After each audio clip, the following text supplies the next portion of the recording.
Gold, trusted gold buyers. మీరు తాకట్టు పెట్టిన బంగారాన్ని విడిపించి ఈ రోజు ఉన్న మార్కెట్ ధరకు కొనబడను. నమస్కారం, వెల్కమ్ టు ఐ డ్రీమ్. ధర్మ మార్గం విత్ విజిత కార్యక్రమానికి స్వాగతం.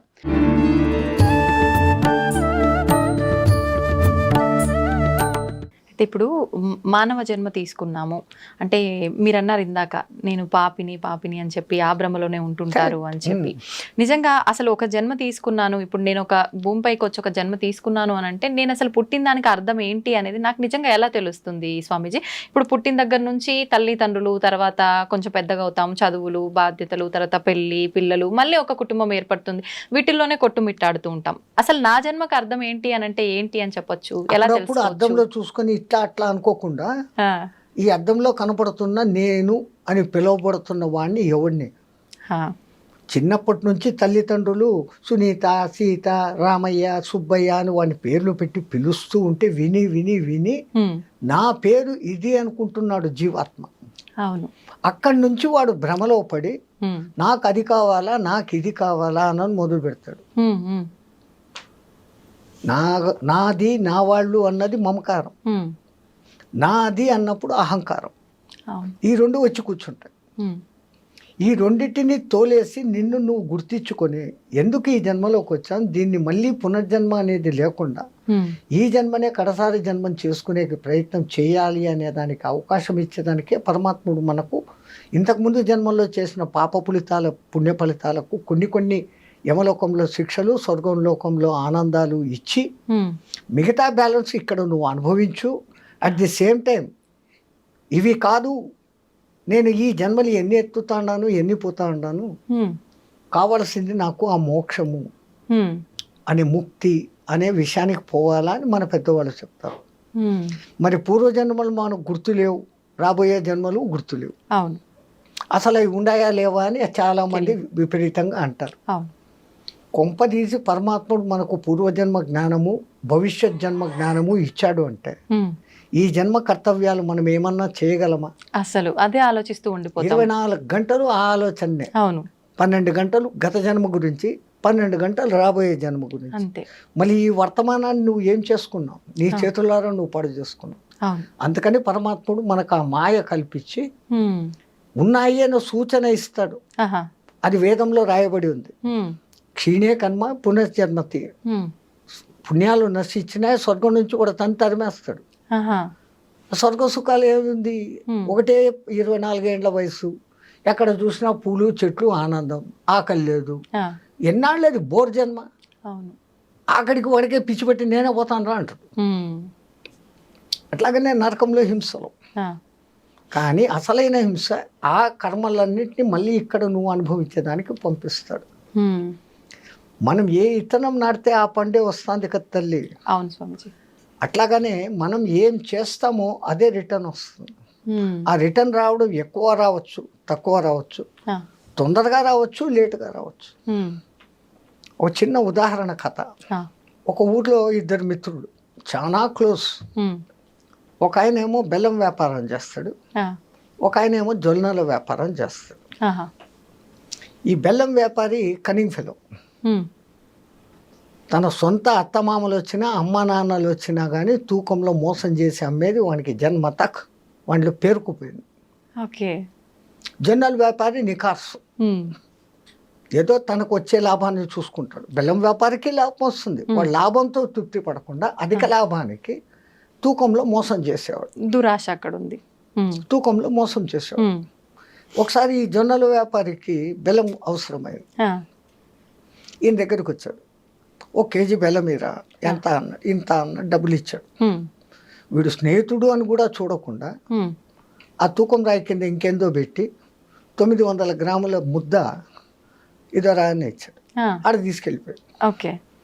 ఆయన పోయిన కొంచెం సేపటికి ఈ బెల్లం వ్యాపారి భార్య, కోళ్లకు జొన్నలు అయిపోయినాయి,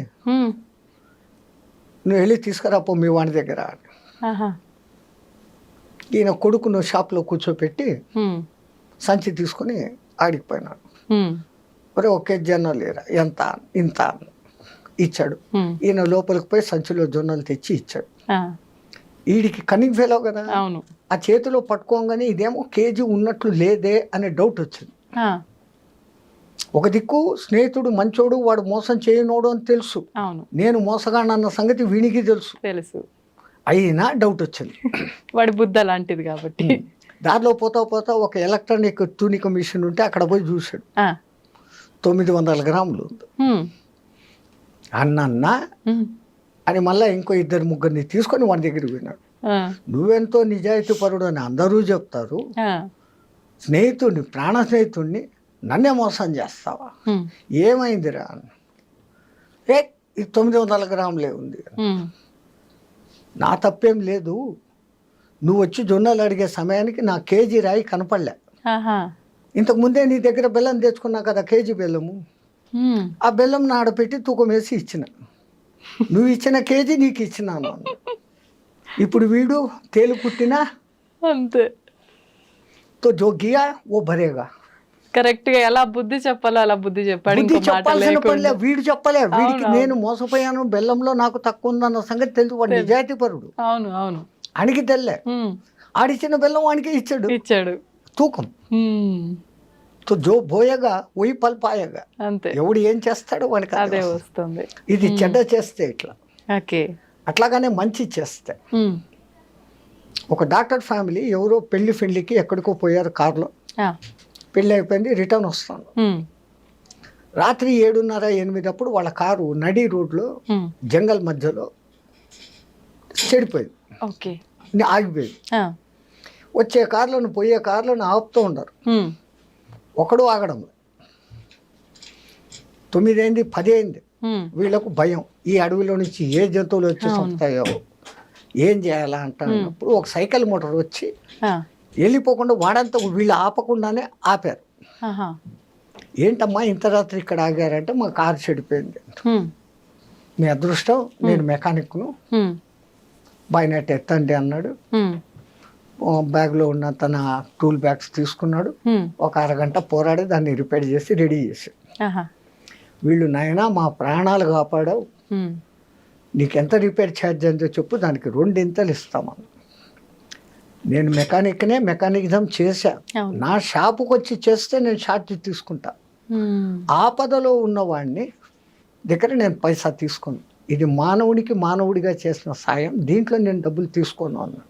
ఆ, అటు బండి వేసుకొని వెళ్ళిపోయాడు, వీళ్ళు వెళ్ళిపోయారు.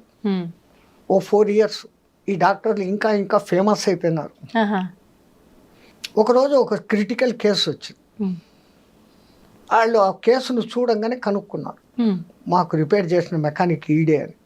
ఆహా, ఆయనకి యాక్సిడెంట్ అయ్యి తల ఛిద్రం అయిపోయాడు, ఓకే, బతికే ఛాన్సులు లేవు. ఆహా, వేరే హాస్పిటల్కి తీసుకుపోతే మేము చేయమని అంటే ఇక్కడికి తీసుకుని వచ్చాడు. వీళ్ళు మంచి ఫేమస్ కదా. ఉమ్, వాళ్ళు చూసి వాళ్ళ శక్తులు అన్నీ ఉపయోగించి ఆ, కోమాలోకి ఇంకా చచ్చిపోయినాడు అనుకున్న వాడిని ఉమ్, ఎట్లాగో అట్లా లేక బతికిచ్చారు. ఉమ్, ఒక 4 నెలల తర్వాత ఆయనకి మంచి స్పృహ వచ్చింది, బాగైంది ఆరోగ్యం. ఆ, నన్ను ఇంత బాగా చేసిన ఆ డాక్టర్లను చూడాలా, ఉమ్, నేను మెకానిక్గా బాగా లక్షలు సంపాదించుకున్నా, వాళ్ళు ఎంత ఫీజు అడుగుతారు, నన్ను ఇన్ని రోజులు ఐక్యూలో పెట్టిరి, అది చేసిరి ఇది చేసిరి, ఇన్ని ఆపరేషన్లు చేసిరి, ఉమ్, అసలు మళ్ళీ మనిషిని మామూలు చేసిరి. అవును, నా దగ్గర ఉన్నదంతా ఇచ్చి వాళ్ళ రుణం తీసుకోవాలా, వాళ్ళని ఒకసారి చూడాలా. వాళ్ళు ఇద్దరు వచ్చారు, ఉమ్, అయ్యా మీ ఫీజు ఎంత అయిందో చెప్పండి, దానికి డబుల్ నేను ఇస్తాను, నా ప్రాణాన్ని నిలబెట్టారు. అవును, నువ్వు చెప్పిన మాటలు గుర్తుండయా అన్నాడు. మీరెవరు అన్నాడు. ఈయన గుర్తు. 4 ఏళ్ల కింద ఆ కార్లో అడవిలో మేము ఉంటే మమ్మల్ని కాపాడావు, ఉమ్, ఇప్పుడు మేము డాక్టర్లమే, ఉమ్, కానీ ఆపద సమయంలో ఉన్న నిన్ను మమ్మల్ని నువ్వు కాపాడావు, అవును, ఇప్పుడు నేను మిమ్మల్ని కాపాడా, మీ దగ్గర నేను 1 పైసా తీసుకోను అన్నాడు. ఉమ్, కర్మ ఫలాలు అంతే. అందుకే అంటారు ఏది చేస్తే అది వస్తాను, ఇందాక మీరు కూడా చెప్పారు. ఉమ్, అది నిజమని అర్థం అవుతుంది దీన్ని బట్టి. ఇంకొక తమాషా కథ, ఇది నా కథలు కావు. ఆ, వృత్తిలో పోలీస్ డిపార్ట్మెంట్లో ఉన్న ఒక మనిషి ఆహా, ఈ పిరమిడ్ సొసైటీలో ధ్యానంలోకి దిగినాక ఉమ్, చెప్పిన మనిషి. ఉమ్, ఆ మహానుభావుడు ఇప్పుడు Tirupati SP, superintendent of police. Okay, okay, ఆయనలో ఈ ఆధ్యాత్మికత ఉంది. ఆహాహా, ఆయన చెప్పిన 3వ కథ బాగా మంచి, ఈ కంప్యూటర్ ఇంజనీరింగ్లో తెలిసిన వాళ్ళు పెళ్లి చేసుకున్నారు. ఉమ్, 2 నెలలే అయింది పెళ్ళి. ఉమ్, ఒక దినం రాత్రి భోంచేస్తా ఉంటే ఒక దీనమైన గొంతు, గతి లేని పరిస్థితుల్లో అడుగుతున్నాను, నాకు ముందు ఇంత అన్నం పెట్టండి అని. భర్త ఇట్లా కిటికీలోంచి చూస్తున్నాడు, ఎత్తుగా దృఢంగా బాగున్నాడు మనిషి. ఈమె వెంటనే ప్లేట్లో నుంచి అన్నీ వడ్డిస్తాను. దేనికి అన్నాడు. ఆయన అంత ఇదిగా అడిగాడు కదా, ఆ గొంతు ఎంత దీనంగా ఉంది, పోయేస్తానని. గొంతు దీనంగా ఉంది, మనిషి ఎట్లుంటాడో చూసావా, దున్నపోతలాగా ఉన్నాడు, పని చేసుకొని పోతకుండా ఆయనకి తిండి పెడతావా, పెట్టమాక. ఈ మాటలు ఆయనకి వినపడతాడు. వాడు అభిమానం ఉన్నవాడు, చచ్చినా ఇంక అడగకూడదు అని చెప్పేసి వెళ్ళిపోయాడు. కానీ వీళ్ళిద్దరి మధ్య గొడవ మొదలైంది. లావా సన్నమా కాదు, ఆకలి అన్నాడు, ఆయనకు పెట్టాలి కదా, మనకేమన్నా తక్కువనా, నీకు 1,00,000 జీతం నాకు 1,00,000 జీతము అంటే డాట్ బుట్ ఈ మాట పెరిగి మరుసదినం పొద్దునికంతా ఇద్దరు విడాకులు తీసుకునే సిద్ధమైపోయినా. ఇంత చిన్నదానికి తీసుకున్నారు కూడా. ఈయన ఊరు వదిలి వేరే ఊరికి వెళ్ళిపోయినాడు, ఆమె వేరే ఊరికి ట్రాన్స్ఫర్ చేయించుకునేది ఉద్యోగం. ఒక 6-7 months 8 months తర్వాత ఆమె ఇంకో పనిచేస్తున్న ఆఫీసులోకి ఒక పై ఆఫీసర్ ప్రమోట్ అయ్యి వచ్చాడు. ఈమె ఆమెకు కొంచెం లింక్ కుదిరింది, వాళ్ళిద్దరూ పెళ్లి చేసుకున్నారు. ఆ కొత్త వచ్చిన ఆఫీసరు ఈ అమ్మాయి పెళ్లి చేసుకున్నారు. ఆ పెళ్ళైన 2 నెలలకి ఇళ్ళు భోంచేస్తా అంటే మళ్ళీ ఒక దీనమైన గొంతు వినపడింది, అమ్మా భౌతి భిక్షాం దేహి అని. ఆ వెంటనే ఆ మొగుడు అన్నాడు, మనం రోజు తింటానే ఉన్నాం, ఫ్రిడ్జ్లో ఉండేది ఏదో ఇంత తింటాము, ముందు మన 2 ప్లేట్లలో ఉండేదే ముందు ఆయన కడుపు నిండా పెట్టు అన్నాం. ఆ మొగుడు చూస్తే అట్లా, ఈ కొత్త మొగుడు ఇట్లా, దేవుడు నాకు సరైనది ఇచ్చాడు, వాడిని పంపించేశాడు, మంచిదైంది అని అనుకొని సంతోషంగా అంతా కట్టి అది తీసుకొని పోయి వేసేటప్పుడు వాడి ముఖం చూసింది. చూసేసి వేసేసి కళ్ళు మూసుకొని ఏడుచుకుంటూ వచ్చింది లోపలికి. కొంపదీసి ఈయన మొదటి మొగుడు కనుక్కున్నారు. ఎందుకు ఏడుస్తాడావు, ఇమ్మన్నాను వేసినావు కదా, ఇంకేంది ఎందుకు ఏడుస్తాడా అంటే, వాడు నా మొదటి భర్త అండి అన్నాడు. అయ్యో, ఈ నవ్వి ఎరిదానా, నేను కూడా నీకు గుర్తుపట్టావా అన్నాడు. ఎవరు అంటే, నేను ఆ పొద్దు భిక్షానికి వచ్చినోడిని. కర్మ సిద్ధాంతము తిరుగుతానే ఉంటది అయితే ఏదో రకంగా మన చుట్టూ. నాకు ఆ మహానుభావుడు చెప్పినప్పటి నుంచి ఎక్కడ పోయినా ఈ 3 చెప్తే మనుషులకు బుద్ధి వస్తుంది అవునవును అని ఆ మహానుభావుడి తరఫున చెప్తున్నాను, ఇది నా కల్పితం కాదు. ఓకే, నిజంగానే అలా జరుగుతుందంటారా స్వామీజీ? ఇది మనం ఒక ఉదాహరణగా చెప్పుకోవడానికి ఎంతమందిని మనం చూస్తున్నామ్మా, ఈ దిక్కుమాలిన లవ్ మ్యారేజ్లు చెత్తా చెదారం అని ఇప్పుడు వచ్చినాయి. అవును, పెళ్లి చేసుకుంటారు, 3 నెలలకంతా విడాకులు అంటారు. ఏమైతుంది మళ్ళీ అంటే, వీళ్ళకు లవ్ అనే అర్థం నిజంగా తెలియదు, ప్రేమ అంటే ఏమో తెలియదు. అప్పటికప్పుడు ఆ అట్రాక్షన్లకు లోపడతా అంటారు. వాని రూపమో రంగో చూస్తారు, లేక ఇన్కమ్ చూస్తారు, అంతే. ఆ తర్వాత వాని బుద్ధులు బయటపడినాక లబ్బదిప్పమంటారు. కానీ పాతకాలంలో ఎవడో తండ్రి ఎక్కడో ఊర్లో పిల్లని చూసి, ఒరే నీకు ఆ ఊర్లో పిల్లని చూసాను, పలానా రోజులు పెళ్లి నాన్న అంటాడు వాడు. ఆయనకేమో యాంగ్జైటీ, ఆ పిల్లకు యాంగ్జైటీ, ముఖాలు చూసుకోరు. సరిగ్గా ఈ జీలకర్ర పెట్టే వరకు బట్ట అడ్డం కడతారు, అక్కడ ఆ ముఖం చూడరు. ఎప్పుడైతే ఈ చేతులు ఎత్తి ఒకడు జీలకర్ర పెట్టుకుని వీనికి అప్పుడు చూస్తాడు. ఆ చూపుల్లో అద్భుతమైన ప్రేమ పుడుతుంది. ఈ బెల్లం జీలకర్ర మన పెద్దోళ్ళు ఎందుకు పెట్టిస్తారు, దాంట్లో ఒక ఎలక్ట్రిఫికేషన్ ఉంటుంది. మీరు కావాలంటే సైంటిఫికల్గా టెస్ట్ చేసి బెల్లము జీలకర్ర బాగా దంచి దాంట్లో 2 వైర్లు పెట్టండి, మైన్యూట్ బల్బులు ఉన్నాయి కదా ఇప్పుడు, అవి వెలుగుతాయి. That much of minute current is there in జీలకర్ర బెల్లం పెట్టడం. సనాతన ధర్మంలో పెళ్లి సాంప్రదాయం సామాన్యమైంది కాదు. అక్కడ చదివే మంత్రాలు ఎంత గొప్పగా ఉంటాయంటే, 7 తరాల ముందు 7 తరాల వెనకలో సుఖపడాలని ఏమేమో చెప్పి బోధించి, మీకు పుట్టే సంతానం సుసంతానంగా ఉండాలన్నంత వరకు దాంట్లో ఉంటాయి. 5 రోజుల పెళ్లి 7 రోజుల పెళ్లి అని చేసేవాడు. ఎప్పుడైతే ఈ చెయ్యి ఇక్కడ ఆ చెయ్యి అక్కడ పడుతుందో, శాస్త్రారం నుంచి ఈయన కరెంటు ఆమెకు, ఆయన కరెంటు ఈమెకు వస్తుంది. వాళ్ళిద్దరి మధ్య ఈ కొత్తదనం పోవాలా అని అదేందో బంతే ఆట, ఆ ఉంగరాలు బిందెలో వేసి ఆ కాళ్ళు తొక్కుడు, అది ఏందేందో చేస్తారు. ఈ సాంప్రదాయం అంతా ముందు నుంచే ఉందా గురూజీ? ఈ మాంగళ్యం తంతు అనేది ఈ మధ్య వచ్చింది. ఆ, పాణిగ్రహణం, ఆ, పిల్ల తండ్రి ఉమ్, ఇమాం సీత మమసుత అని చెప్పేసి మంత్రం చెప్పి ఆ, రాముడి చేతిలో పెడతాడు. ఉమ్, నా సీత చెయ్యిని నువ్వు గ్రహించు అని. పాణిగ్రహణం, ఓకే, పాణి చెయ్యి, ఉమ్, పాణిగ్రహణం, ఆహా, అది పెళ్ళైపోయారు. ఓకే, ఆ తర్వాత అగ్ని చుట్టూ 7 సప్తపది నడిపిస్తారు. ఉమ్, 7 అడుగులు కలిసి నడుస్తే వాడు వీడైతాడు అనేది కాదు. ఉమ్, 7 జన్మల బంధం మీ మధ్య ఏర్పడుగాక అనే దానికి 7 చుట్లు అగ్ని సాక్షిగా ఉమ్, ఉమ్, అది చూపిస్తాం. ఉమ్. అప్పటి కాలంలో మీరు అన్నట్టుగా అంటే మా తాతలు అమ్మమ్మలు ఆ కాలం నాటి వాళ్ళైతే ఇప్పటికీ అలా కలిసిమెలిసి ఉండే వాళ్ళు ఉన్నారు, మంచిగా చిలక గోరెంక లెక్క, ఎంత పెద్దవాళ్ళు అయినా సరే వయసులో. కానీ ఈ తరం వాళ్ళు మీరు అన్నట్టుగా ఆ పెళ్లి బంధాన్ని ఎంత చేయాల్సిన విధంగా చేసినా కూడా ఎందుకని కలిసి ఇగో ఉండలేకపోతున్నారంటారు? ప్రాబ్లం. ఉమ్, పాతకాలంలో ఆ యుగో లేదు. ఉమ్, రెండవది, వాళ్ళు నా వాళ్ళు, నేను వాళ్ళకు కష్టపడి పెడుతున్నాను అన్న భావన వాళ్ళలో ఏ మూల ఉండేది కాదు.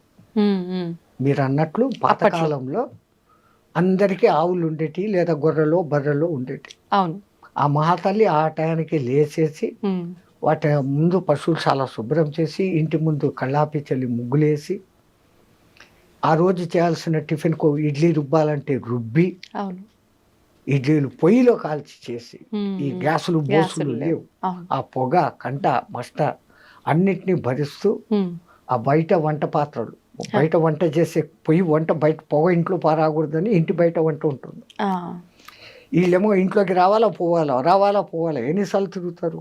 అవును, చాలా సార్లు. అంత తిరిగి అంత కష్టపడి ఉమ్, వాళ్ళకు పెడతా ఉంది. కాబట్టి ఆ తల్లి శరీరం అంత భద్రంగా ఉండేది. ఉమ్, ఇప్పుడు ఏమి అన్నిటికీ మిషన్, అంతే. మిక్సీ, ఇడ్లీలు, కుక్కర్, అదేందో గ్రైండర్, Grinder. బైండరు అన్నిటికీ వచ్చినాయి. సూర్యరశ్మి వంట మీద పడ్డం లేదు, అదే టైంలో. మూత పెట్టి అందులో కుక్కర్లో పెట్టి చెత్త తిండులు తింటున్నాం కాబట్టి ఈ రోగాలు, ఈ డిఫరెన్స్లు, ఈ ఈగో పెరిగిపోతున్నాం. ఆ, మనం తినే ఆహారమే మన మనస్సు. ఉమ్, సాత్విక ఆహారం తిన్నోడు ఉమ్, సాత్విక లక్షణాలతో ఉంటాడు. ఉమ్, వాళ్ళు ఎంత ప్రేమగా వండి పెడతారో ఆ అన్నంలో వాళ్ళ ప్రేమ కూడా కలిసి ఉంటుంది. కాబట్టి వాళ్ళ మధ్య ఆ అన్యోన్యతలు. ఉమ్, ఇప్పుడు నేను ఆఫీసు, నువ్వు ఆఫీసు, ఫోన్ చేయి, బగ్గర్లు వస్తాయి, కుక్కర్లు వస్తాయి, చెత్తలు అదేంటి అంటే కుక్కలో ఏంటేంటో తింటారు, 5 తిని వస్తా ఉంటారు. ఇంకా ఎక్కడ రోగాలు రాకుండా ఉంటాయి, ఎక్కడ ఈ అఫెక్షన్ ఉంటుంది. ఉమ్, ఆమె ఈమెకు వండి పెట్టదు, అవును, ఆయన ప్రేమగా ఈమె కోసం ఏమీ తెచ్చిపెట్టడు. ఉమ్, ఈమె షాపింగు, ఆయన షాపింగు. ఉమ్, ఎవరికి వారు అన్నట్టుగా ఆ అయిపోయారు. కొడుకులను ఆయాకు అప్పచెప్పేసి వీళ్ళు డ్యూటీలు. ఆ, ఆయా తన ఇష్టం వచ్చినట్టు పెంచుతుంది. ఉమ్, అందుకే ఈ కాలం పిల్లల మధ్య ఆ ప్రేమానుబంధాలు లేవు. పాతకాలం కుటుంబంలో సమిష్టి కుటుంబాలు ఉంటాయి. అవును, ఒక చిన్న పిన్నవాడిని, వాడి మేనత్త, వాడి ఏమో మామ, ఇంకా వరుసలు ఉన్నాయి కదా. వరుసలు. ఇంతమంది ఒక్కొక్క ముద్ద తినిపిస్తూ, ఎత్తుకొని లాలిస్తూ, అంతమంది అఫెక్షన్లో పెరిగినోడు అవును, వాడు ప్రేమపూర్వకంగా పెరుగుతాడు. ఉమ్, ఈ గూండా బుద్ధులు వస్తుంటాయంటే వాడు లోన్లీనెస్ ఫీల్ అవుతాడు. There is no affection for him. వాడు అఫెక్షన్ కోరుకుంటాడు, ఉమ్, దాన్ని తీర్చుకునే దానికి హింస మార్గంలోకి దిగుతున్నాడు. ఉమ్, తన దీన్ని తృప్తిపరచుకునే దానికి మందులు, అదేంటి డ్రింకులు, పాడు ప్రదేశము, ఉమ్, ఆ క్షణిక సుఖానికి వాడు ఆనందపడిపోయి అదే ఆనందం అనుకుని దాంట్లో పడిపోతా అన్నాడు. ఓకే, ఓకే, మొదటి నుంచి మంచి అలవాట్లు ఉంటాయి. ఉమ్, ఆ ఇద్దరు తల్లిదండ్రులు, నాన్న ఇట్లా ఉండాలా, ఇట్లా చేయాలా, మన అమ్మ నాన్న ఇట్లా పెంచారు, మనం ఇట్లుండాలా, ఇట్లా చేయాలా, ఉమ్, మన వంశం ఇది అని చెప్పుకుంటూ ఉంటాం. ఇప్పుడు తాత పేరు అడిగితే చెప్పలేని స్థితిలోకి వచ్చాం. అవును, ఎక్కడికి పోతాం?